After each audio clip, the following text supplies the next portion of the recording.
tula mai sui o fale alupo ia sauno ia o lo wa no le nei manu ia lau sauno anga Tai tele mo le apanoa lau fionga le ponga feta lai.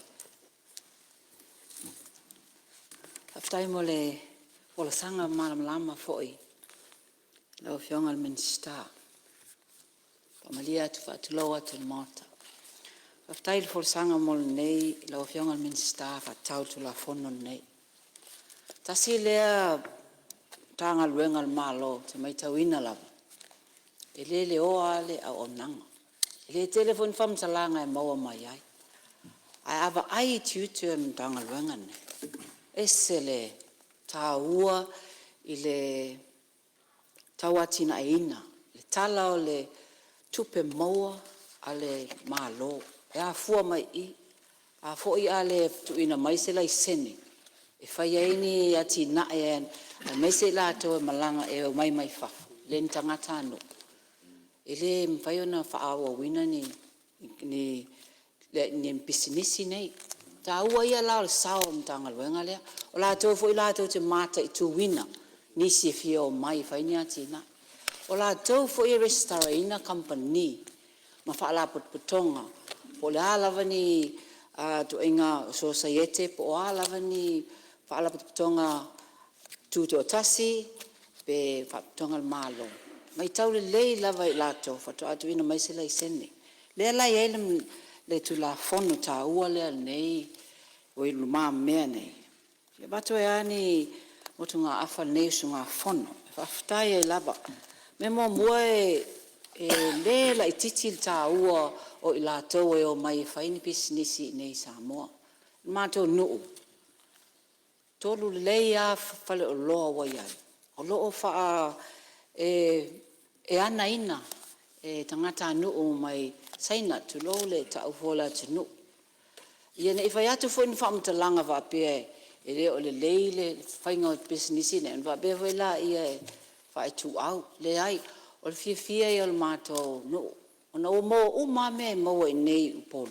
Mo o ma lava i fa lo ne e tolu e o lo ia i fa le alupo e fa tai e fo i mo avano. Ona te lo ele yo atu o ana mawal foreign investment certificate te lo e uma fa mau tu mai ele policia mtanga wenga fa ma lo to foi e ma wole le 11 amatalia le policia o mtanga wenga le o fionga le Minster e amata mai sa o tu alalo ele e fai upo e full tolu na ia ile set uping ole investigating report, independent review of decisions. Ta ua ia. So samtanga luenga mana ia lava ia se tribunal vapia. La tau te ba ia ia ni fai unga ale mtanga luenga faia. Ia wai le masino. E ia fai unga o lo o leon fai e voi fai unga e fasilingia. Le la ia I fa pe o so tangata lava ele fia se fai unga mtanga luenga. Lo ia le ava noi e ia le se tribunal le la tote ba aia po sa o fai unga na fai ele mtanga luenga. Ma na ia ai o te vai atu a le fia swinga follow sa nei a le fia se fai unga ona talo sanga lea ele official lawyer sili. Ia whaia ele official lawyer sili se independent review. E whai le longa o le talo sanga. O tua lalo, ia mantua fo, ele official lawyer sili. O lo ia le al mtanga luenga. Lo ia le al malo. Lo ia fo e mtanga luenga. Si fia natural la nei me o lo ia tu lo. E au lava ele tangata na te tuai, e au le client. O le tua lalo. Se si sila nea, pe la o lava o le tele o ngā luenga le official law sili. Ngā tau te lato mtafa yoyo, ngā luenga o tu la fono. Te tele voi nei, a tau e wha o popo te foi mo o tau e set up ele AG se tribunal. Ai pe a lava, e le official le ntanga luenga ombudsman. Me fai no ye se Whaion whao lulu iai. Ne I tu le official lawyer sil. Ia lea te le lava noa whaion tu isistanga te e matua I tu tasi lava. Ia la tu atu I nā. Pala se sila ne iai. Ola to ole Attorney General la anga na muli atu iai. Se vai Attorney General po sao ngā luenga tribunal. Whaila na iso la to sao. Ole anga whai upo se full whāna i le whaasalanga na istangata le usta ia tu unga o tu la fono nei. Mana ia 5 se lau penalty units. 5 se lau penalty units equivalent le 5 full wafeta la. Wafetai. Mana ia tonu ale na. Mana ia le te leo le whasalanga na ia awa I lava. Ne I so sopo ma ia whaia ni awala whaala tua voi nei tam whaia maua il tangata lona certificate. Mana ia, am whai wentu tu atu I lunga. Ia langa ta ua. Ma o le isi mea o mel mafo whau. O le lisi whaatapu laa ma le lisi wha leo. Ma nei ia. O leva fo un tato I loa lisi nei. O le tele o tangata e whisiri mai. Se o sao e le whaatino ino ngei lisi ali.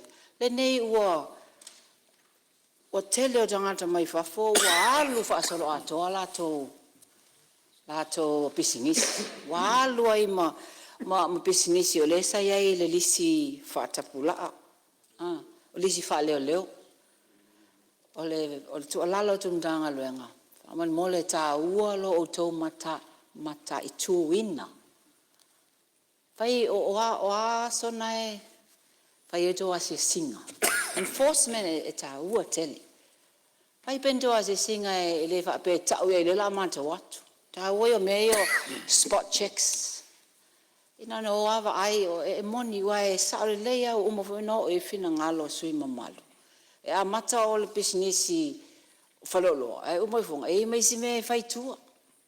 E meisi me e manaia e lola lato bava pera la ta o se singa. Ai te ia o tau tu. To te kai pe fai nga o leona na vo nei fai se ofu pe la ko jo e fai nga luenga. Ai o te o e mau ai. Ta ua lenta ua le fasal anga tolu ta ua mele o le Thames. Le lansa o North Element Star. O le Thames yoe. Ava pe ongo se lau ongo sfulu anga se lau fast food. Oi. Ie sao e fo ile question enforcement e se lam tanga luenga e lo tanga luenga lai o ai le si meo te mai tawina I pale o loa nei o I la tau nei mai fafo e le na o saina fo I sao noanga I ai fo isi vaenga tu low o atu no Filipina o na atu no mai Thailand ai o tele lava I falo lo saina nei o retail shops a batus fais fa atau e al tem fa atau te levo o na avere o se siaki check ele talia ele tele o falo lo saina ia lai ta tope aku se va atau ava mai le kaliangi siaki se sila ni ala fionga minsta langa te tau no ona yese mafu anga lena le fa anga ina siaki lo vinga cash umame tasina au wala em fa la tonga nga inga le income le lava ele tax se ele false declaration of tax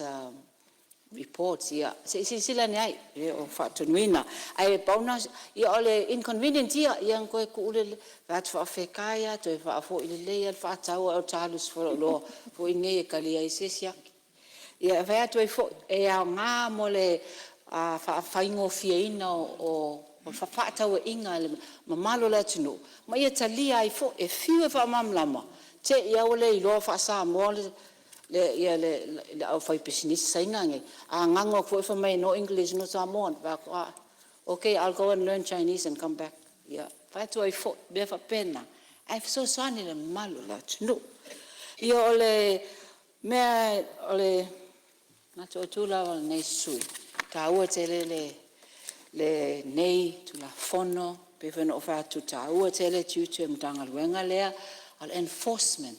Not only enforcement, to low level, but na for ile promotion. E a se me e fai o to fa alinga, fa sala launga I saulunga le tio. O whasalonga picho o fia ne vai taulanga sa tu e fol tua lalo. O li poti wo ngai al marketi sa valalo. Sa tu o tu lalo le ACC. Vese o mana ye os to tono le taval. Ai sau ino o loi la ia. Le la o te rea ngai fa kau kalo la tau ta. Ai o me la iti va pe na pe masa ni ai le falong. Ai pawa o me no o loi la ia o. La mana ye le la sone il market pe na foi auto la mana ye la sone e vai o loa la utongo fia o la wot le lele la sene el falo loa le ya me o mana tu ina jo auta fa ya ai man we tele el tato fa so songa to engo le ne aso aftai te mo la no lo fiong fong fetlai laki ele umaro tempo dai la fong fetlai to se no ya ma lo fa sa no ya sui vola lupo la tu la no lo tu la mai le fiong mi sta tu pe mo Whaftai mo le amanoa whonga whitalai. Sau fia whaula vere sui malu an mānai au si whonga whalongolongo. Ai wau tano atu. Langa leo ta ua le enforcement. Langa le esu malu le pre-sitting. Le sa whala uiloa ai le tu langa o le matua si singa le o mai an whai. O le enforcement. E whawa ia solo mai atu nei. Sa wha solo e tono o polo. O le ala wa mareli poti. E whaia singa o ngaonga o le tu langa lo ia tato pisinisi tono Samoa. O le fo va so fo la matu wo sa vai pe uma tato fono ina sia ke fo lo sala fai ai mor si lo fia o mare li poti e fa si lo tato pisinisi ya o pisinisi la ni la sende o pisinisi e se le ngola la sende e se tanga tele fata o lo ai e mo pisinisi e la alu fa solo atoa e le ngi mena FIC le intu la fa pena e mor si fia le fio mbane te tu la me se suite e pa ia va ngale e le waru ne fosse mer tato tanga luenga wala si singo tato la sene ma pisinisi fa pe fa mole o fiongers fo talai fa tai mo la no ya ma lo fa tai do fiongers minsta ia masalo le wa ma wa mai su fa la lupon sa no nga sa le awai de tato proceedings asa sa no fa mamla mai le fiongers minsta enforcement so tu la fongo fa kasi ma la to wa si singa ia le lo polisi puna vai le o tupe fo pe alistala o mo le ono se la o mon tupu le ia ai malo fa tai